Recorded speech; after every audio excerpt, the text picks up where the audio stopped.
Ever wondered why you struggle with trust issues in your relationships? Trust is the bedrock of any relationship, yet it's something that many of us grapple with. Often, these trust issues can stem from past experiences such as betrayals, disappointments, or broken promises.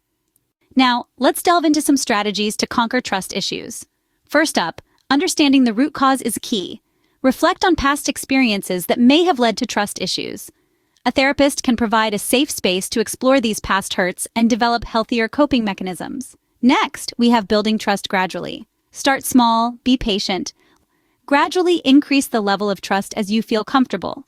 Remember, rebuilding trust takes time. Thirdly, practice forgiveness. Holding on to resentment can hinder trust building.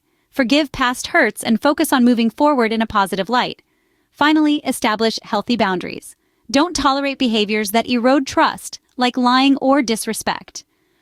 With these strategies, you can gradually overcome your trust issues and build healthy, trusting relationships. Overcoming trust issues might seem challenging, but remember, it's a journey. We've explored the importance of understanding the root cause of these issues, building trust gradually, practicing forgiveness, and setting healthy boundaries. These steps may not resolve everything overnight, but consistent, patient effort can lead to healthier, more trusting relationships. Thank you for watching. If you have any additional tips on dealing with trust issues, please share them in the comments below.